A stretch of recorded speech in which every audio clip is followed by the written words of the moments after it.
kayo lahat. Matagal-tagal po bago ako nakapag-upload ulit dito sa aking vlog. Sorry po at natagalan. So ngayon po, long weekend po ngayon, kaya marami-rami po tayong gagawin. Yan na, umpisa po natin sa ating paglilinis at sa pagpapakain itong ating mga alagang pusa. Ayan, once na narinig po nila yung kalantog ng lata na yan, talagang nagkakagulo sila. Ibig sabihin yan ay alam na alam nila kung ano ang laman ng lata na yan. So ayan, pakakainin po muna natin sila para maging masaya sila at manahimik sa kanilang paglalaro. I-stay muna sila dyan. Papakulo na rin tayo ng tubig para sa ating kape mamaya. Pag ganitong wala pong pasok, talaga marami pa rin po ang ginagawa. At may isang mama nga po dito ba, nakikita mo walis, wala rin siyang pasok. Wala siyang kamalay-malay na natutulungan na rin kasama. Ayan, magdidilig na rin po tayo mga kamote. Marami-rami din po ang halaman din na to. At isa ito sa aking routine everyday bago pumasok sa trabaho ay ginagawa ko po muna ito, nagdidilig po muna.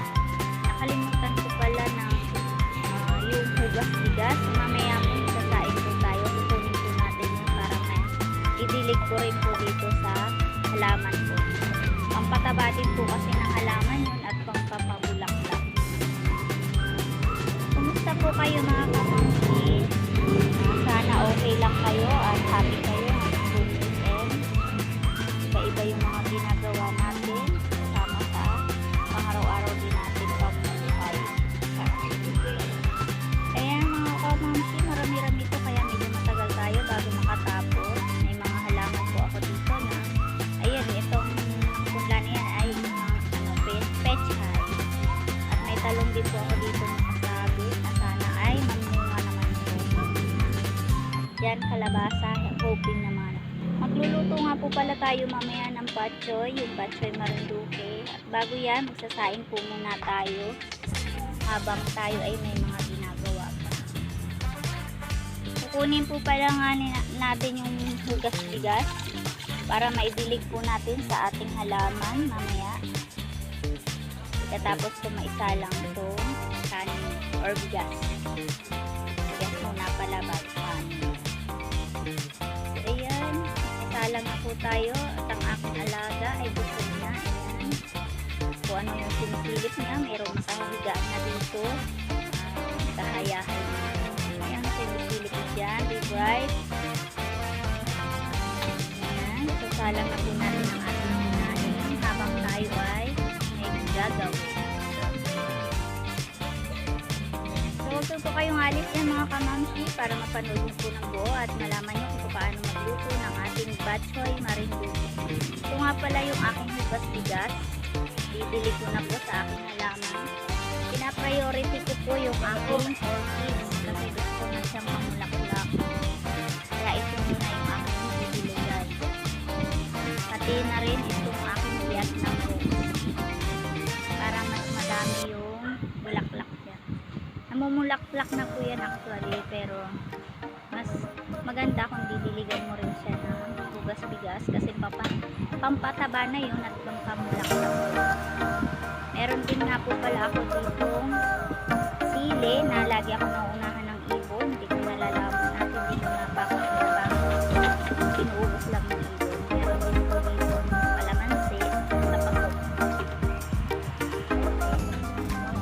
Makikita nyo po, madami po talaga. At may isa po akong kitty-kitty doon na nakatago. So, timpla po muna tayo ng kape para habang may ginagawa tayo na yung pagpe-prepare natin mamaya sa ating batchoy marinduque ay lamnan man lang sa ating kaya ano ang process kasi may gumara. So ito po yung aking mga lulutuin at mga sangkap nito yung batchoy marinduque. Alam nyo po, isa sa pinakamasarap na handayan sa amin. Kape muna tayo. So huwag nyo lang pansinin ang aking base. Ayan. Nakapambahay lang po tayo. Magpapakunanay po muna tayo ngayon. Ayan. Coffee is life. bago nga po pala yan mga kamamsi, share ko po sa inyo na ang batchoy po sa amin ay isang ulam. May kapares po dito sa Manila, yung tinatawag na higado, pero mas marami ang sangkap nito at magkaiba sila na lasa. Parang magkaparehas lang na kung titingnan mo, magkaparehas lang sila. Ayan ang mga ingredients ko. Mamaya po sa end ng aking video, ipapakita ko po sa inyo, sasabihin ko sa inyo kung ano-ano yung mga sangkap na aking ginamit dito or gagamitin dito sa aking batchoy. Huwag po kayo nga alis dyan mga kamamshi para matutunan po ninyo kung paano lutuin ang batchoy marinduque. Yan, paulit-ulit na po ako. Pero ito po talaga yung pinaka-highlight sa aking gagawin. So ayan, mag-uumpisa na po tayo mga kamamshi. Bago po tayo mag-umpisa gayat ng mga ingredients natin, kailangan malinis po yung ating kamay. Bukas po muna tayo ng ating kamay. Kung may mga ito, taguin po ninyo para mas malinis ang ating paghahanda.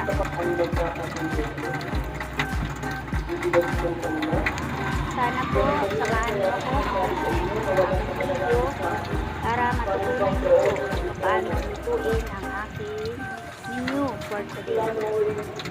Nakakamiss po kasi kaya naisipan ko magluto. So sana maging perfect yung lasa niya. Ito yung mga sangkap. Ayan, may hotdog dyan. Carrots, luya, bell pepper, may saging din po dyan. Ayan, balatan na po natin yung ating mga ingredients. Unahin natin yung hotdog. Ihiwain po natin ang pahaba yung mga yan. Parang katulad din po ng karne at ng atay na ating binili.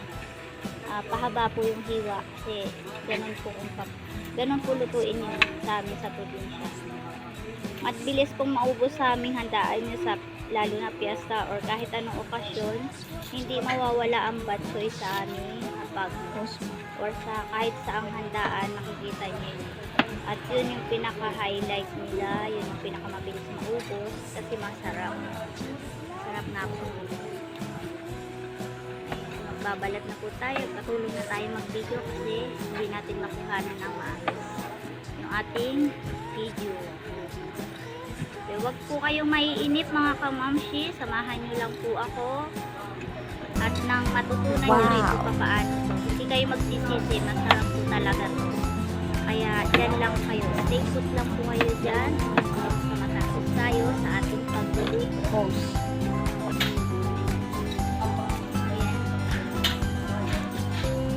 Hiwain na natin yan. Haba. Ganyan po lahat yung kahaba po yung maliban na lang po dun sa bawang sibuyas. Hiwain ko na lang po. Wow! Ito nga po pala saging. Isa rin na ingredients ng ating batchoy. Pangpalinamnam po. Kaya nilalagyan natin ng ganito. Hiwain ko po na ayan.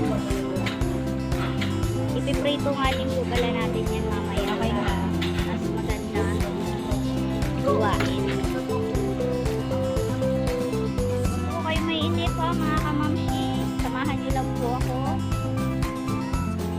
Hugasan po din natin. Gulay.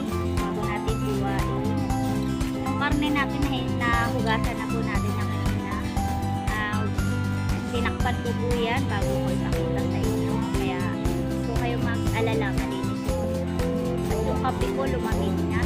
Ayan na. Mas malamig pa sa susunod po sa ikama. Ito na rin po ang ating kanin. So ready na po tayo para sa susunod nating paggagawin. Magluluto na po tayo. Una, magpiprito po tayo ng ating saging. Ayan. Sasalang na po natin.